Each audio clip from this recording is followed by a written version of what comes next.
Oke, Assalamualaikum warahmatullahi wabarakatuh. Alhamdulillahirrabbilalamin.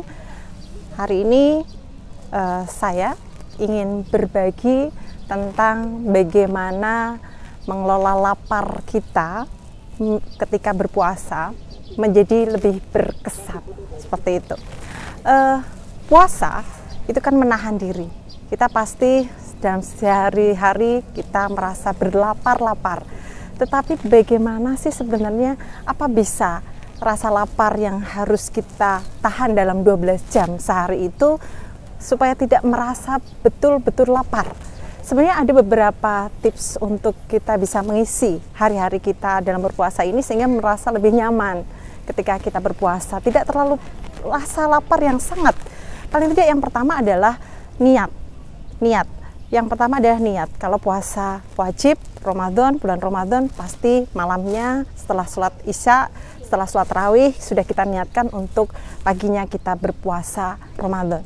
Paling tidak niat disinilah yang akan men-setting hipotalamus kita sebagai pusat lapar yang akhirnya meregulasi proses-proses atau sistem-sistem yang ada di dalam tubuh sehingga rasa lapar itu tidak terlalu menggeluti dalam puasa kita sehari-hari. Itu niat.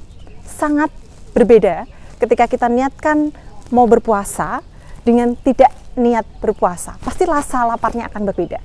Yang kedua adalah juga pada saat kita sahur. Ketika kita sahur, bagaimana memilih mengkonsumsi makanan-makanan yang tinggi protein dan juga tinggi serat. Kenapa harus tinggi serat? Karena sayuran, buah-buahan di situ akan lebih lama dicerna di dalam alat-alat pencernaan kita, sehingga kita akan merasa lebih kenyang, tidak begitu mudah lapar. Akan berbeda kalau kita sahur hanya menu air putih saja, atau mungkin hanya roti saja, atau pakai pisang, atau di situ ada salad, ada buah dan sayur, pasti akan berbeda. Ketika ada sayur, buah-buahan akan lebih terasa kenyang lebih lama. Itu yang tips yang kedua. Kemudian yang ketiga adalah bagaimana dalam keseharian kita juga akan lengkapi jadwal kita, to-do list harian kita mau apa. Kecuali kegiatan-kegiatan yang berkaitan dengan rohani, ada mengaji, tadarus. Kalau kita sebagai ibu rumah tangga, misalnya kita mengasuh anak, kemudian menyiapkan menu buka puasa, kemudian mendampingi anak belajar, itu perlu disiapkan jadwal harian kita, sehingga dalam sehari kita tetap punya aktivitas dan tetap produktif di masa atau di bulan puasa.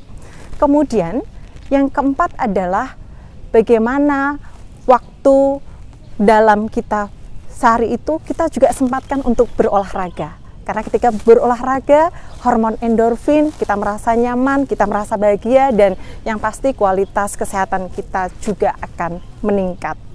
Itu beberapa tips bagaimana kita mengelola lapar kita menjadi berkesan pada saat bulan puasa. Terima kasih. Assalamualaikum warahmatullahi wabarakatuh.